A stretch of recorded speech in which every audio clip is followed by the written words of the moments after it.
You have the fortune that you have the wine from all over the world. Experience, explore. Don't stop to Pinot Grigio for Italy, Prosecco, and Chianti. They are good wines. Of course, you can keep on drinking because they are good wines, but there is an entire world to taste.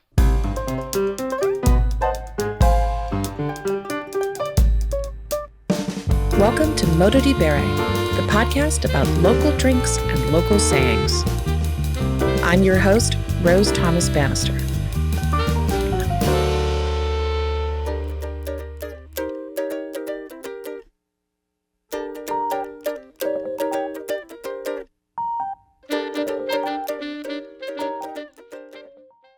Today, I have the pleasure of interviewing Tiziana Forni to teach us about the Marche for the Modo di Bere series, The Boot in 20. In this series, I'll bring on an expert for each of Italy's 20 wine regions for an educational overview. We'll talk regional history, challenges and opportunities for the present and the future, soil, climate, grapes and wines, wine laws, and tips for how to visit. Whether you're just getting started with Italian wine or you've been a fan for years, one thing is you can always go deeper in Italy, and there's always more to learn. So perfect for this show, since the Modo di Bere motto is to try new things, enjoy yourself, and never stop learning. So before I introduce Tiziana Forni, I want to let you know that Modo di Bere is a listener-supported program. So please take a moment to visit patreon.com/MODODIBERE and become a supporter today.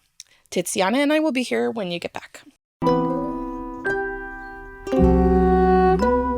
So Tiziana was born and grew up in Ancona, the main city of the Marche region. So she's a native of the Marche. She started to work in the wine industry in 2003, which was really love at first sight, seeing as at the time she wasn't even drinking wine. Tiziana is a wine educator and certified sommelier who moved to New York City in 2015, working as an Italian wine specialist for a wine importer. Tiziana, welcome. Hi, that's very nice to be here with Rose. You weren't drinking wine when you first got interested. How did you get into wine? I know, this is very funny. I have all my friends in Italy that they look at me, I can't believe that you are a wine expert, when I would say yes, like 25 years ago, I was not drinking wine. But this, I think, because, people think that the Italians are expert in wine. Maybe it's not totally true. What it is that wine is a part of our culture. So we are used to have to see wine, since the very beginning when we are like little kids. So for us, it's very normal to have wine in the house, in the family. So at that time, the wine, when we were going to have a pizza together, it was most of the time the house wine, which I'm sorry to say, now I will be a lot of enemies, but I don't like house wine, especially when it's not bottled. Because when they were poured this wine, I thought, oh my God, this doesn't smell nice. I can't have something that it doesn't smell nice. And my friend would say, oh, you are so, do you say snob? Like, like this. I say, I maybe, but I don't eat food that smell not nicely. I don't even drink that wine that doesn't smell nicely. Then it happens that I start in 23 to work for a wine merchant. And I say, okay, I need to, to start to discover this world. And so my first two wines were, one actually is a red wine from Marche region and is Lacrima di Moro d'Alba. And the other was a Gewürztraminer, which is a different region. And I say, from the bottle wine. And I say, this is really quite different stuff. And that's how my wine passion born and grow up. At that time, I feel really the needs to get education, because I really could understand white, red, a little bit of rosé. Rosé at that time was not really, a big stuff in Italy. And so I made all my education as a sommelier, certification, which is useful. You have to study. I love that it was a lacrima that got you interested in wine? Because it's a pretty unusual grape that you don't see that often. And speaking of the smell, it's very aromatic and floral. I think Lacrima is beautiful. There's kind of purple-colored wines in Italy that smell like violets and smell like roses. Those are some of my favorites. And there's a few different wines from that category. And I like to joke that, well, people will sometimes ask me for my favorite wine. And it's like asking a musician for their favorite musician. Like we just are going to pick one. But, you know, if I'm feeling feisty, I could say, well, I like those wines that make my burps taste like violets, you know? So anyway, it's a silly story. But before we get to the wines, do you have a local saying from the Marche to share with us? Oh, I have many. Unfortunately, I'm not that good to speak in dialect. I don't really have even a strong Italian accent. I would say is an accent from central Italy. But people, they struggle to understand where I am from. But when I am in Ancona with my friend, I got my... So what was your experience with dialect growing up? Was it something you heard a lot? Were you told to speak proper Italian? My mom and dad were like a very simple person, you know, believed that, you know, they, especially my dad lived, you know, was a kid during the Second World War. So they didn't really have the possibility to get like high school. So, you know, like a simple person, but I don't know, for some reason we never talk the real dialect. I can't even tell why. But you brought a modo di dire for us. Modo di dire. The most famous, which is not nice, which is not a dialect, is in Italian, is meglio un morto in casa che un marchigiano alla porta. So better to have someone dead in your house than someone from the Marche at your knocking on the door. Why do they say that? Because Marche, first of all, it doesn't mean market, but it means border. Because Marche was under the Pope, under the Vatican state. But being Roma on the west side and Marche on the east side, it was the border. So technically, how I say, the people living in Marche were the IRS collector. IRS. So like the tax collectors. Meaning that they were knocking the door to ask for taxes, and of course, nobody loves them.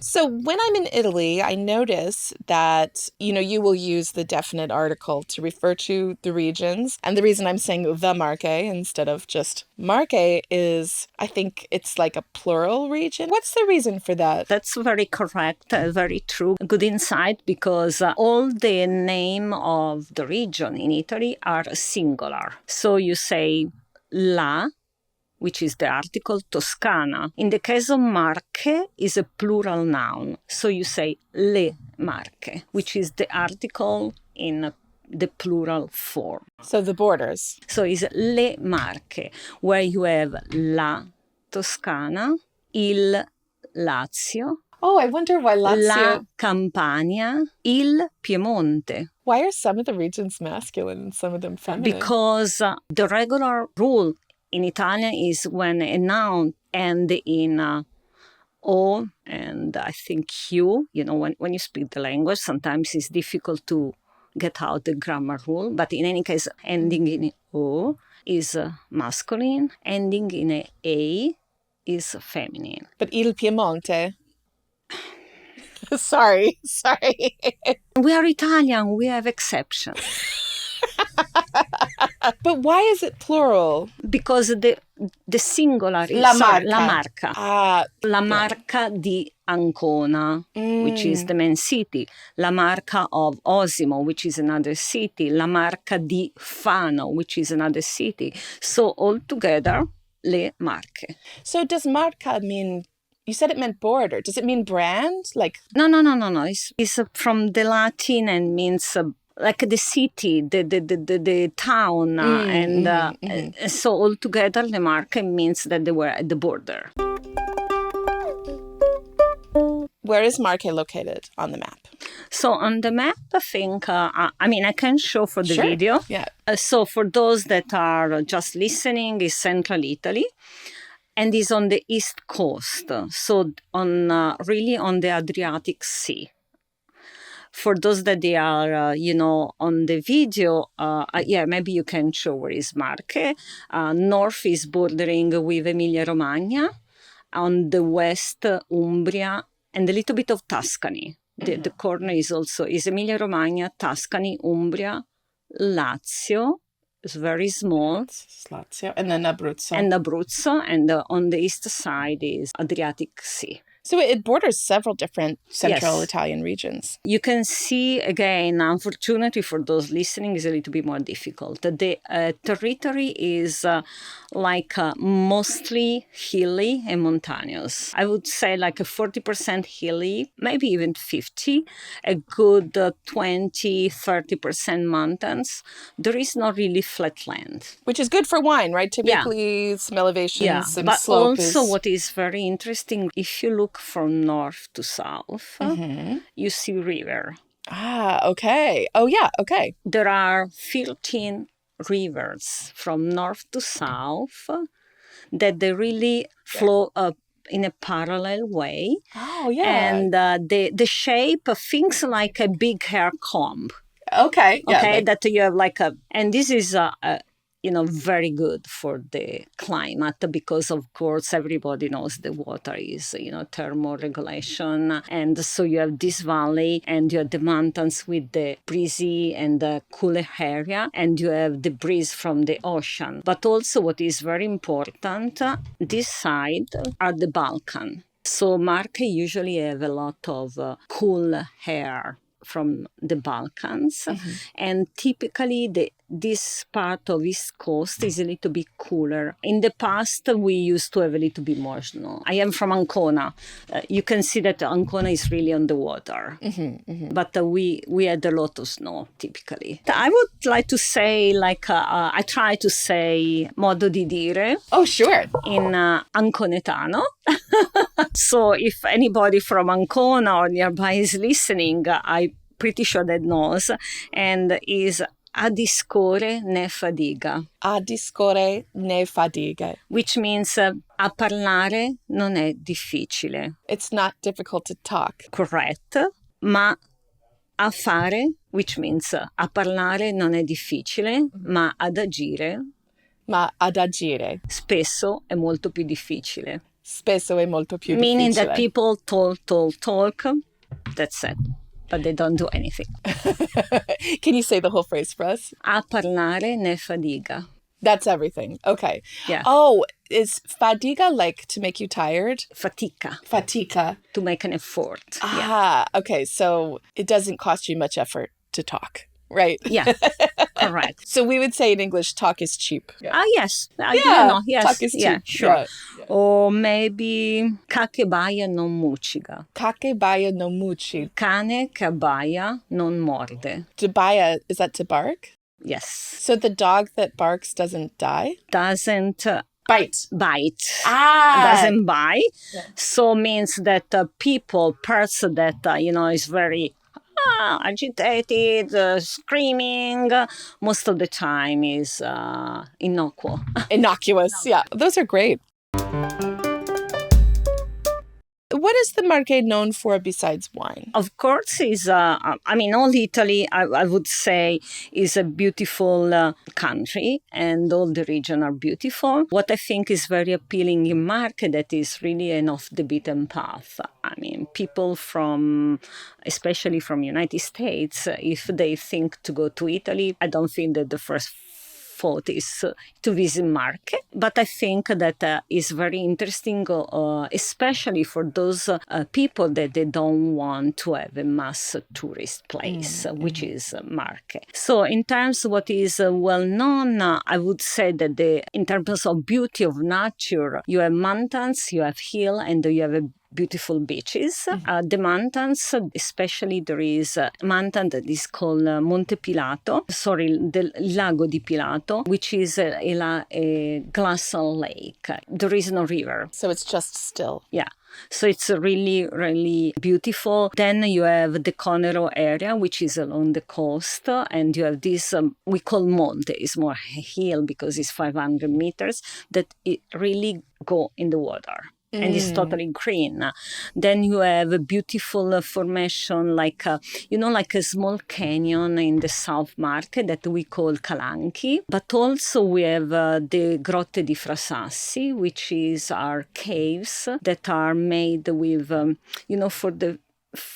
for the water still in the forms of the stalactites. Yes. Oh, that sounds so and cool. are the biggest in Europe. Wow. Are the biggest in Europe. I would love this to see is that. Really a destination to see. This in terms of nature, but in terms of art, I mean, Marche consists of a small town. Most of them are middle-aged towns. So you have, they are on the top of the hill with the castle and the wall around, which are very typical. For example, Ascoli Piceno is one of the most beautiful piazza in Italy, which is called Piazza del Popolo, and is really made of travertine.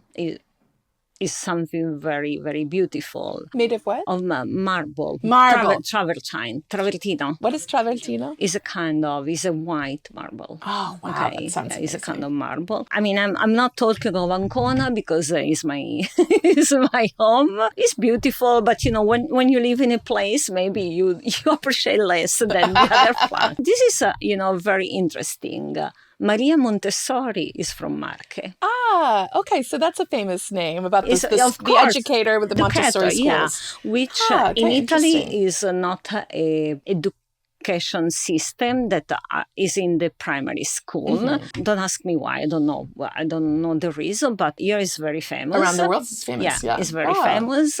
Also, we have Gioacchino Rossini, which was an opera composer. Talking now, I don't know. You are a musician. Maybe you heard Giovanni Allevi. No, actually, tell me. You just Google. Is a pianist. Oh, nice. I'll check it out. Yeah, check it out. Giovanni Allevi. He's very popular, actually. Maybe, I don't know if he never, perform in the United States. We have also pretty famous sports girl, like in the past, Valentino Rossi, for which was a plural for many years, the world champion motorbike. Oh, fun. Gianmarco Tamberi, that is a Olympic and world record in high jump. Sofia Raffelli, which is, how do you call rhythmic gymnastics? Rhythmic gymnastics. And she's Olympic and world champion as well. Oh, and of course, I was forgetting the most famous in Marche. We are very famous for shoes. It's probably the most famous district in Italy and nobody knows. So we have Tod's, Cesare Pacciotti. I would say very high-end brand. There is a district that is a little bit south of Ancona. The city is called Civitanova Marche, all that area, which is really one of the most important district shoes. And we call Gli Scarpari. So let's talk about the wine. If you had a friend who'd never had a wine from the Marche, what are some of the wines you would suggest they try first? Okay, we already talked about Lacrima. I think is the most distinctive red. First of all, I suggest a native grape. In any case, because of course in Marche we also plant Cabernet Sauvignon, Merlot, and Syrah or Chardonnay. I would suggest a native grape. And in red, I think that Lacrima di Morro d'Alba is very distinctive, is unique. I usually define as a grape that split the audience 50-50, especially when not only Americans, but also Italian, that they never tasted this wine. It's so different that sometimes there is the person say, oh wow, and some person they say, I don't know. It's those aromatic floral flavors can be. It's floral, but it's definitely dry. A lot of spicy, like cloves, ginger, white pepper, and most of the time is not aged in oak. It's from the grape. Yeah. It's from the grape. Yeah. For white, I would say Verdicchio. Of course, yeah. I would say Verdicchio. Yeah. Verdicchio, one of the great white grapes of Italy, right? Let's talk generally. What is the history with wine in the Marche? In Marche, the southern part, we call the Piceno. So Ascoli Piceno is the main city in the district, which we call province. In Marche, we have 5 provinces. There were 4, but now they changed 5, maybe 20 years ago, I don't remember. So Ascoli Piceno, the Picenum people came before the Romans. There are historical details that the wine was used also at that time, and it was also, a pretty good quality for the time. It's very old. It's a very ancient, ancient wine history. That's so cool. We already spoke about kind of the climatic and geographical features with the rivers and the hills. Maybe you could just give us a mental picture of the different zones and tell us a little bit about the grapes and the wines from each zone and explain what those wines taste like. Again, we talk about the rivers that, of course, are good for are good for all the farming, actually. And we talk about the Balkan stream.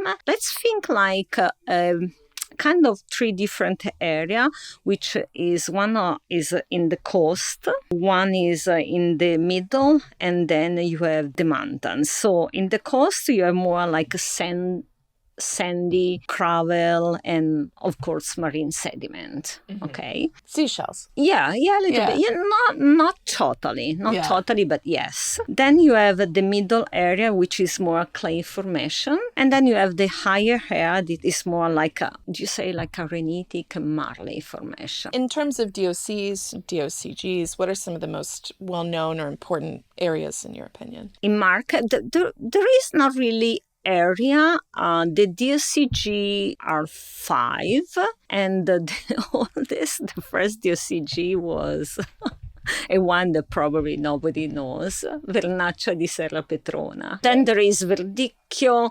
Rossoconero, Offida, and Verdicchio di Matelica, because they split Verdicchio di Castelli di Jesi, Verdicchio di Matelica, so 5 DOCG. Before were in the same disciplinary of the normal wine as under Riserva, now they are DOCG. So Vernaccia di Serra Petrona, Vernaccia, what do you think? Is it white or red? I think this is a trick question, and it's a Vernaccia Nera. Is it a sweet Vernaccia Nera? Is it sweet? It can be sweet. It's like Lambrusco, okay? Oh, is it that sparkling? The Vernaccia Nera DOCG is sparkling. There are also still version. It's a long process because first you need to dry. Oh, you dry the grape. Okay. Interesting. You dry the grape, and so you basically have a lot of processes to get the wine. So you dry the grapes, and then you make it into a sparkling wine. Yes. Dry, then you do the wine making, and then you do the sparkling. So what does that wine taste like? You can have the dry version and the amabile or a little bit sweeter version. The most famous is Quacquarini. Think Lambrusco, because it's a red sparkling, but more spice, less fruity, a little bit more spicy, which can be like of cloves, tobacco, a little bit of wild aroma. It's different. It's very different. So when you say the first, you mean the first to be granted the DOCG. Yes. For people who aren't aware, DOC and DOCG are quality wine regions in Italy. There are other levels which also have good wines in them, but people talk a lot about the DOC and the DOCG, and the DOCG is a little bit of a stricter level. DOCG basically is a extra guaranteeing for the origin. It's a smaller area. You have very specific rules like exposition, Offida di OCG or Verdicchio di OCG, really related to the areal exposition, yield per hectare. And then you have all the profile when the OCG, the strip that you see in the bottle is released by the Chamber of Commerce. Basically, the producer, they have to submit the sample of the wine, and the Chamber of Commerce taste and make all the test. And if they think the wine respect the rules, they keep the strip. So that's the part of it that's this quality guarantee, is it's actually tasted by someone who's making sure that the wine fits and has followed all the rules. It's such an interesting process. So we spoke about the one that was granted DOCG status first, but maybe if we spoke about the more famous, maybe we talk about the red wines and about the white wines. Should we start with Verdicchio? In general, like Verdicchio is the grape, okay? And in Marche, there are two main areas. One is Verdicchio de Castelli di Jesi.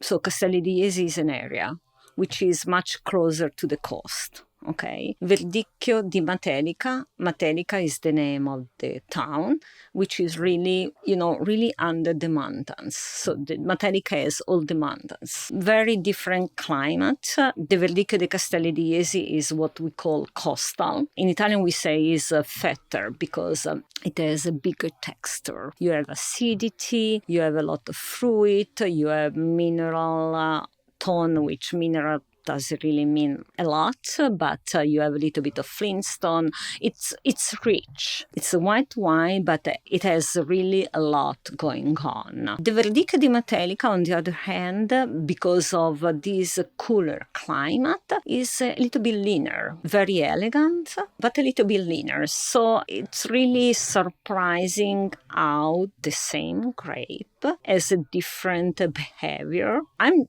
telling about less than 1 hour driving. Probably Staffolo is one of the last part of Verdicchio de Castelli di Jesi to Matelica. Maybe can be even 40 minutes, 30 minutes driving. Yeah. All this area is this small town. They are all middle age. So there is the hill, the castle on the top, and with the wall around. That's why castle, Castelli di Jesi. Jesi is the main town in the area. That sounds beautiful. So characteristics of Verdicchio, generally flavors. Can you tell people what, if you're ordering a Verdicchio and you say, oh, this is a Verdicchio, what are some of the characteristics that you would find? The signature definitely is the almond.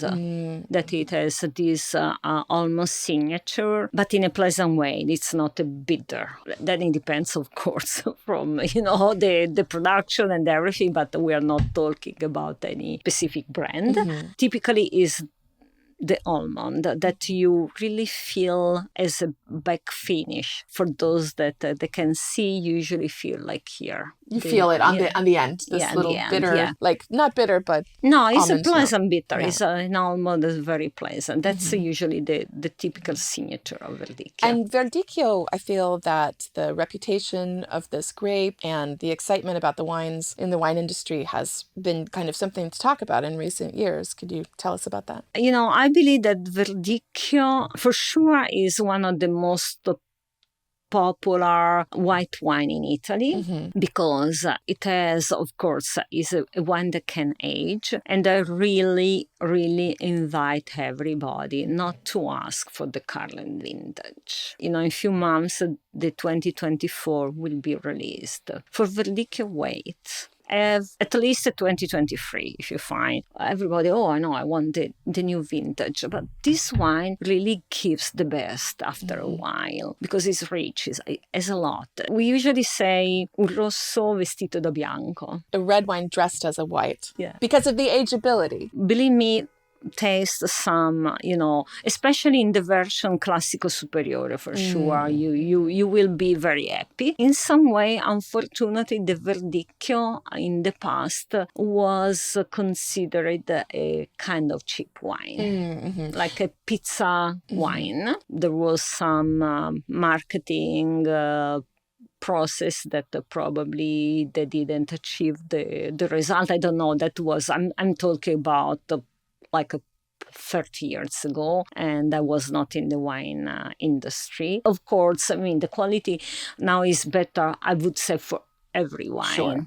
Everywhere, because the specific that the farmer, the wine producer pay a lot of care in the vineyards, all the technical details in the cellar. So of course the quality has improved for every wine, I would say. Sure. But I think, I don't know, for some reason add this consideration to be a cheap wine. A lot of times I think we get confused by marketing or products that are available or widely sold, and then we associate that, at least in the American market, with the grape, right? Yeah. We think, since they make a lot of Pinot Grigio is a really good example. They make a lot of very cheap Pinot Grigio, but that doesn't mean that Pinot Grigio always makes wines that taste like that. So Verdicchio, I think, is different because think that the production in Marche is 1/10 of production in Veneto. Yeah. So it's a very tiny production. That's one of the reasons also, because Marche is not well known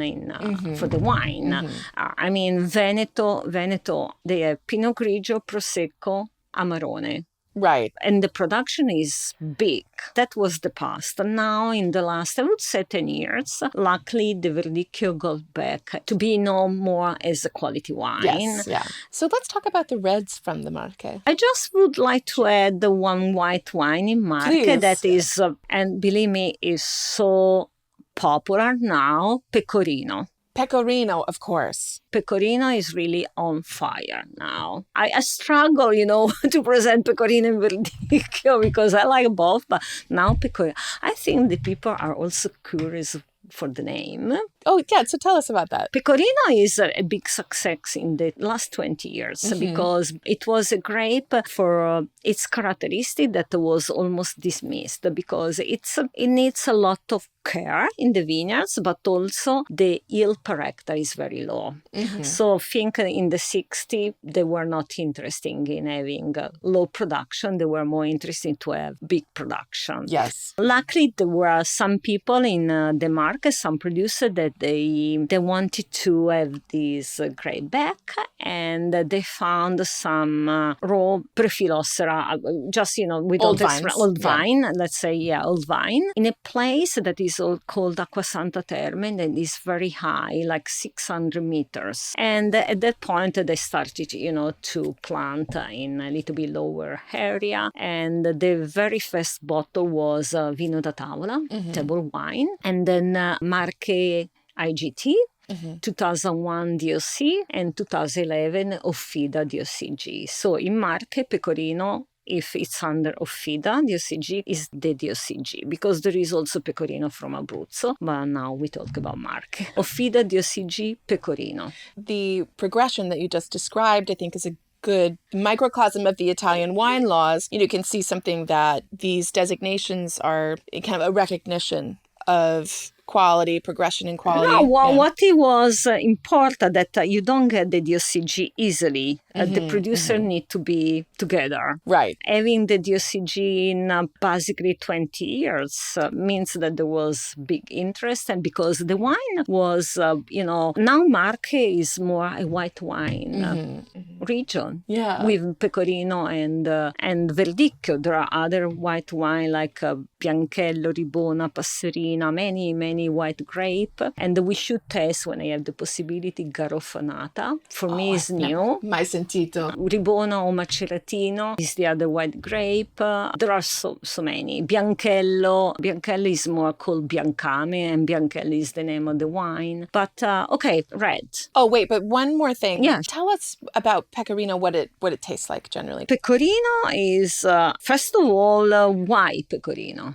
The name. That's interesting. Pecora in Italian is sheep in English. So pecorino basically is the cheese that comes from the milk of sheep. I think that the region is very hilly, And we have, especially in the southern part of the region, which where Pecorino is located, we have a lot of sheep.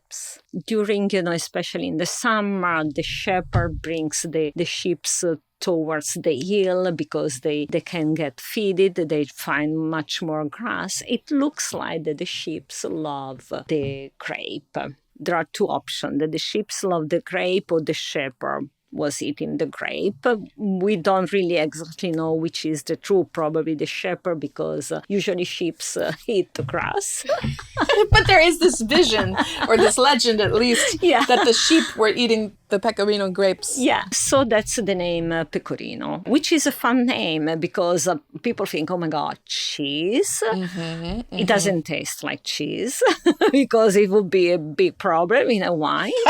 I would say there is a lot of tropical fruit, especially Marche is a kind of aromatic, is an explosion of flavor, very rich, very intense, where the Verdicchio is a little bit more linear than Pecorino. Probably this is the reason why is in the last 2 years, believe me, the sales of Pecorino blew. Wow, that's such a good trend to know about. I love Pecorino. I love white wines in Italy with that kind of texture. And I think because this characteristic, this, big explosion, you have this white wine that is really wrapping your mouth. I love Pecorino. If you haven't tried one, get one. Okay, so now we can talk about the reds, I think. If we talk about the red grape production, of course, the highest production in tons is Sangiovese and Montepulciano. I don't know which one is higher, but they are the biggest production. I wouldn't talk about Sangiovese in Marche because Sangiovese is such a... You need an entire podcast just for Sangiovese and maybe for Montepulciano as well. Are the wines typically a blend of Sangiovese and Montepulciano? Yes. So if we talk about the wine, there is a very delicious blend with Montepulciano and Sangiovese, and the name of the wine is Rosso Piceno, DOC. I usually call the perfect wedding. Oh, tell me why. Because Montepulciano is a little bit, it has power, it has color, but in terms of flavor, it's a bit rustic. It can be, closed. I would say when you have a 100% Montepulciano, like a Riserva, like something like this, it's a wine that needs a little bit to brief. It's a wine that needs to get open. Where the Sangiovese, of course, is probably one of the grape that has the elegance and the smoothness and the flavor. So I think it's a perfect wedding for these two different characteristics of these two grapes. Also, Rosso Piceno is really a great value wine because you can have, again, I'm not suggesting, maybe some people knows who I work for, but there are some wine in Rosso Piceno that really you pay around 18 on the shelf, but you think is much more expensive wine, especially if you compare to some Tuscany wine that are much more, popular and famous. This is my suggestion for all the American people. Of course, we are in New York City, and you have usually from Thursday to Saturday, almost every wine store does in-store tasting. Don't be shy. That's how I talk about Italian wines, but can be for every other wine. Taste. You have the fortune that you have the wine from all over the world. Experience in terms of white wine. Explore. Don't stop to Pinot Grigio for Italy, Prosecco, and Chianti. They are good wines. Of course, you can keep on drinking because they are good wines, but there is an entire world to taste. That's really my passionate suggestion. I agree completely. Are there any other red wines besides the one you just mentioned that we should know about? So we mentioned Lacrima, we mentioned Vernaccia Nera. There is... There's something that I've tasted, which is a wine made with wine grapes and cherries. I call it a dangerous wine. Tell us about this. You're talking about Viciole. So Viciole, first of all, is the name of the cherry. They are wild cherries. They are very small and they are very sour. So you don't eat as fresh fruit. Usually the farmer, they pick up the cherry, they put in this big green glass jar under sugar or under alcohol, okay? Basically, you pick up the cherries and you macerate in sugar. You blend this syrup. I try to keep simple because the process is a little bit more technical. Basically, this visually is a blend with wine and cherries. Then the difference is the base wine, because typically at the beginning it was used Sangiovese. In some case Montepulciano or Sangiovese blend, but I would say the best result is with Lacrima di Morro d'Alba because you have all the aromatic profile of Lacrima, again another perfect match with the cherries. So there are not many producers doing with Lacrima. You usually find the Velenosi with Lacrima and Lacrima di Morro d'Alba and cherry, or Lucchetti. There's a shield on the bottle, and it's kind of a little bottle. It's a little bottle. They are both little bottles. The bottles are very similar. The label is different. So if you see this Viciole, try. Yes. Chill is red. Think that you need to drink as a white wine. I know that the people say, oh, I don't drink dessert wine. I agree. You don't drink dessert wine every day. But this is very different. First of all, the alcohol is low because it's around 14.5. Thinks that an Amarone must be higher than 15. It's true. It's sweet because there is sugar. But you have the freshness of the cherry. So the perception is not sugar. It's more the cherry. First of all, you can even blend. For example, Prosecco and the splash of Viciole is a kind of pure royale. Oh, that sounds so good. In terms of food pairing, is for me the perfect pairing is chocolate. There is one dessert that you usually struggle to match with wine, and is gelato. Gelato, it's very difficult to match with wine, but in this case, gelato or ice cream with the cherry, you can pour a little bit on gelato, you can have a side, it's your choice. It's perfect. Cheesecake. Oh my gosh, let's go get some of that right now. There are some people that they like with cheese. I am more on the dessert, but I can see some cream cheese, some very delicate cheese. Definitely it works. And again, my passionate suggestion is drink what you like with the food you like. Maybe for dessert is the only exception. Dessert needs to be matched with a dessert wine. When you go out for dinner and you're with friends, just have fun. Yeah, relax. If you have a wine class, it's different. But food pairing is very complicated. Yeah. So you don't have to be complicated about it. Yeah, if you want to get into it, fine. You don't have to overthink it or worry that you're not doing it right. Just relax. It's a relaxing time. I have dinner, I have a drink with a friend. Yeah.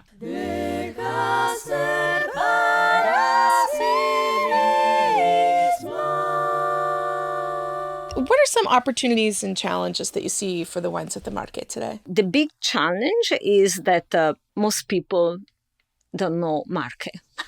So that's why when I go to sell my wine from Marche, I have this and this because this is for me my very first tool. Of course, wine buyer most of the time they know where is Marche. That's I have to say that the expertise level of wine buyer is pretty high in the United States, and I am sometimes I'm really impressed.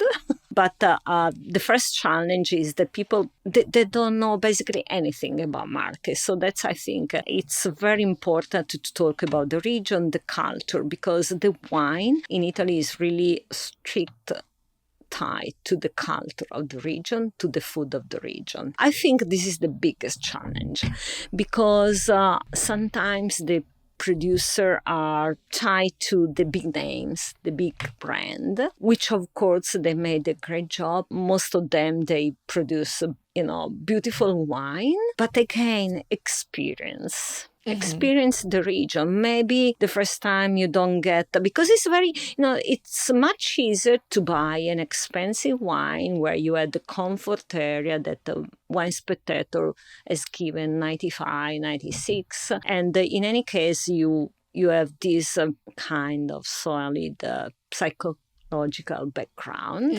It's much more difficult to find good wine at the right price, but there are a lot. That's for sure. It's a kind of a scouting job, I would say. That's a great tip for our listeners. If you want to get, we would say, more bang for your buck. Yeah, Marche is really, that's the big point. It has really a great value wine. Price very affordable and great quality. On the other hand, they are not popular. They are not well known. Well, we can change that today with this podcast episode.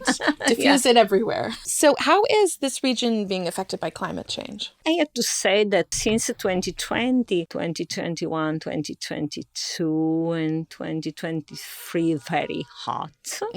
Still, thanks of the Balkan stream, we still have some benefit that is doing a little bit of thermoregulation. I believe that the farmer everywhere in Italy, they need to consider this, and they are already considering this climate change. For example, I remember that in 2021 I visited Calabria and it was very hot here, and I thought that all the vineyards were totally barred and everything was pretty green. And I say, why? I say, we're used to have a hot climate, so they have much more leaves covering. It's normal. Maybe the problem was not even the central Italy, but more in the north, that they had this, cap. But I'm pretty sure they already, arrange and fix the problem in the vineyards. Meaning that if there's a lot of sun, you might leave more green leaves to shade the grapes so they don't get sunburned. Maybe you need to learn from the south how to adjust to the climate. I am not a viticulture, but now you have all the hybrid grape, but it's very technical. They give more acidity, but it is very technical. Working in the vineyards probably is like to give more coverage with the leaves. They have more protection. So is there anything else you want the world to know about the Marche? Okay, so when you visit Italy, first you can't miss Rome. Please visit Rome. After Rome, consider Marche. You have a 20 region, of course. I'm not saying, of course, Venezia is beautiful. I mean, all the regions are beautiful. I don't know where is an ugly place in Italy to live. Everywhere is beautiful. Yeah. But, consider this region. It's not only Marche. There are other regions that are not well known, like Tuscany, Veneto, Sicily, Piemonte, now Puglia. I have not been to the Marche, but I would love to visit. I want to see that glass lake. I want to get some shoes. I want to drink some Vernaccia di Sera Patrona. And Garoffonata. And Garoffonata. Is that a red or it's a white? It's a white. It's a white. Okay. Tiziana, how can people get in touch with you if there's someone here in New York where you're working as a wine expert and you promote these grapes? If someone from an importer or in the education realm wants to get in touch with you and work with you, how can people find you and know about you? I am on Instagram, is Tiziana.Forni. You can share my email, which is tiziana.forni@gmail.com. So I am LinkedIn, Instagram and Facebook. So if you want to work with Tiziana, you know how to get in touch. I can help connect you. She's here in New York doing importer work, wine education, consulting, etc. I define more Italian wine specialist. This Italian wine specialist is available in New York if you need one. And I appreciate you coming on the show today. It was Thank wonderful you so to speak much, with you. Rose. Grazie. Oh, a fun fact too. You may recognize Tiziana's voice because Tiziana was the voice actor for the one episode that we did in translation, season 1, episode 8 and 9. I did an interview with Lindsay Speer, which was a very important interview linguistically for me. We transcribed, translated, and recreated the episode with a voice actor. And after that, that was a tough work. That was the one time we did that where someone who just spoke English, we made it available in Italian. So if you go to the Italian podcast, you can hear Tiziana's voice. Check that out. And if you didn't know, you can listen to this podcast in Italian, Modo di Bere Italiano, or if you're listening to this on YouTube, Modo di Bere Podcast, you can go to the Italian playlist and see those videos. It could be a language learning tool. So if you use the podcast as a language learning tool, please let me know. I want to hear how that's working for you. To our listeners, thank you. Wherever you go and whatever you like to drink, always remember to enjoy your life and to never stop learning. Support us on Patreon. Grab the newsletter at mododiberry.com and subscribe to the YouTube channel at Modo di Bere to watch the travel show, Modo di Bere TV. Music for the show was composed by Ercilia Prosperi for the band Oh. Purchase their music at the link in the notes.